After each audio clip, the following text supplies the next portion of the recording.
Hari ini lagi-lagi Rian membuat Ica bingung. Masalahnya bukan karena Rian yang mengerjainya lagi, tapi karena Rian yang dari pagi tidak keluar ruangannya. Jangankan keluar ruangan, menelpon Ica saja hari ini tidak. Memang sih pekerjaan hari ini cukup banyak, tapi biasanya sebanyak apapun Rian selalu memanggilnya untuk meminta tolong apapun ya. Walau cuma buat lap keringet aja. Nah loh, apa Ica mulai kangen Rian ya? Ih, gak mungkin. Ica cuma heran saja sama bosnya ini, yang selalu ada saja tingkahnya. Lihat saja sekarang sudah lewat dari jam makan siang, tapi Rian belum juga ada tanda-tanda akan keluar dari ruangannya. Ica berdiri dari duduknya dan berjalan untuk mengetuk pintu ruangan sang bos. Yang entah sejak kapan Ica suka mengetuk pintu bosnya ini ya. Biasanya juga langsung masuk aja. Pak, sudah jam 2 lewat, Anda nggak mau pergi makan siang? Tanya Ica, dan tak ada jawaban dari dalam ruangan Rian. Oke, bertindak sopan sepertinya cukup sampai di sini. Ica sudah gatal ingin membuka pintu ruangan itu. Penasaran dengan apa yang terjadi di dalam. Pak, astaga Pak Rian! Teriak Ica saat menemukan Rian tengah terbaring lemah di meja kerjanya, dengan wajah pucat dan keringat yang terus bercucuran di pelipisnya. Pak Rian kenapa? Pak, astaga, Pak sadar Pak. Ica panik. Aduh, ini gimana? Beneran pingsan deh kayaknya. Ucap Ica semakin panik yang dari tadi cuma mondar-mandir saja. Gotong jangan, gotong jangan.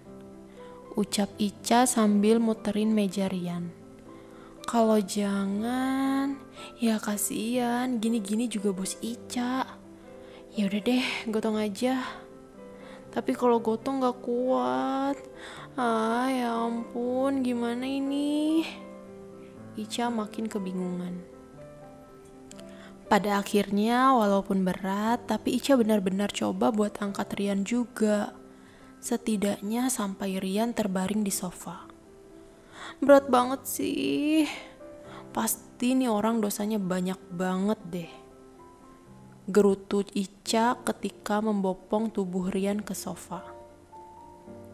Ica mencoba menghubungi dokter dan memintanya untuk segera datang memeriksa Rian.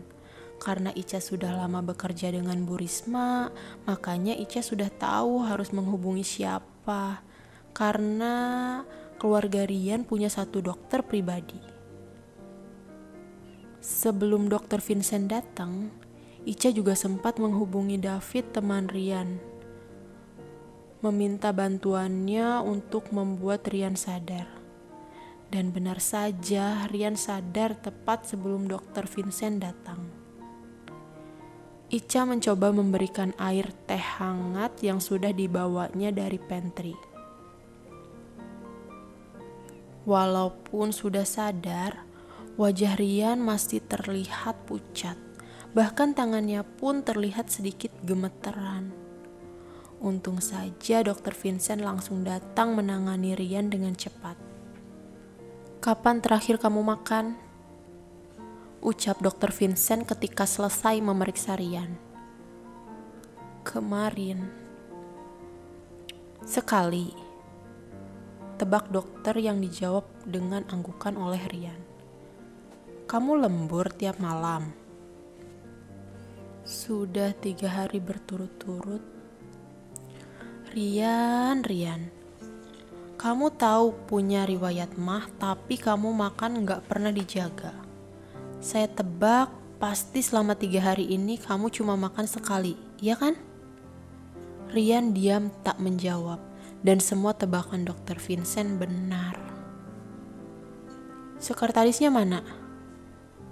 Tanya Dokter Vincent yang langsung dijawab oleh Ica. Saya cuma mau nitip pesan saja. Bos kamu ini gak boleh telat makan sedikit pun. Baik itu sarapan, makan siang, dan makan malam. Nakal-nakal juga penerus perusahaan, jadi harus dijaga dengan baik ya.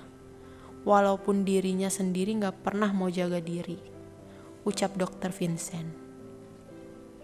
Kalau dia ngeyel, kamu bawakan saja dia bekal dari rumah.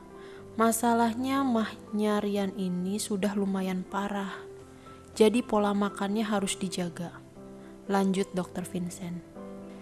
Ica mengangguk saja mendengarkan Dokter Vincent bicara. Ada rasa bersalah juga pada Ica, karena 3 hari yang lalu Rian selalu memintanya untuk ikut lembur menemaninya. Tapi Ica selalu tolak. Yang Ica pikir itu hanya akal-akalan Rian saja agar bisa berbuat mesum padanya. Tapi ternyata Ica salah. Rian benar-benar lembur sendirian. Oh iya, ini resep obatnya, jangan lupa suruh dia minum obatnya setiap 2 jam sebelum makan. Terus, hindari makanan yang kurang sehat dulu ya. Ica mengangguk sambil menerima resep obat itu dari tangan Dokter Vincent. Rian, sorry nih ya, kamu juga harus istirahat, minimal seminggu gak usah kerja-kerja dulu. Banyak anak buah ini, saran Dokter Vincent sebelum izin pergi. David malah tertawa terbahak-bahak sepeninggal Dokter Vincent, yang langsung dapat tatapan tajam dari Rian. Sorry bro, gue gak kuat.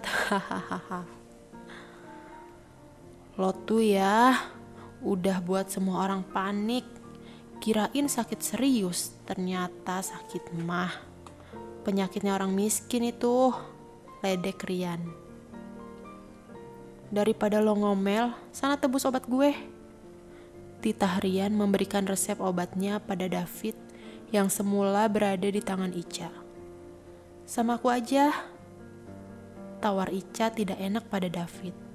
Walaupun Ica sangat dekat dengan David, tetap saja David ini termasuk salah satu atasannya. Jadi ya tidak etis kalau David yang pergi menebus obat Rian.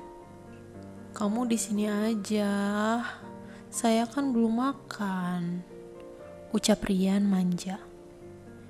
Ica terkejut mendengar ucapan Rian barusan. Geli dan jijik juga, soalnya orang kaya Rian itu gak pantas banget berbicara seperti itu. Sepertinya bukan Ica saja yang terkejut, tapi David pun demikian, sampai matanya melotot sempurna. Apa? Tanya Rian yang sadar dengan tatapan David. Ngerti gue sekarang Yan, lo sama Ica, jawab David sambil pergi meninggalkan mereka berdua. Pak David kemana? Tanya Ica polos. Gak tahu, gak jelas, ucap Rian sambil menatap punggung David yang menjauh.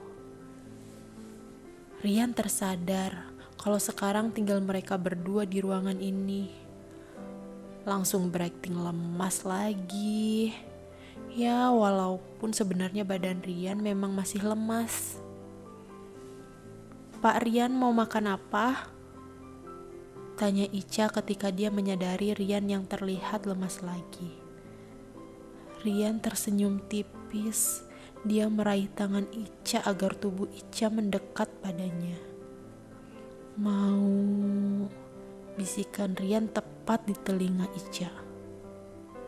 Mau. Apa sih Pak, cepetan, jawab Ica kesal. Kalau saya sebutin kamu bakal kasih gak? Ica mengangguk mengiyakan bosnya itu. Saya mau, ucap Rian terpotong-potong membuat Ica gemas karena penasaran. Mau makan kamu? Boleh. Au! Rintihan Rian saat Ica menjitak kepalanya. Cabul! teriak Ica yang langsung memilih pergi meninggalkan Rian. Tidak lupa juga, Ica sempat membanting pintu ruangan Rian dengan cukup keras, mengakibatkan yang punya ruangan bergidik ngeri. Ica mau kemana kamu? Heh, Ca, saya ini lagi sakit. Jangan kamu tinggalin. Ica, kamu dengar saya tidak? Heh, awas ya kamu. Ica.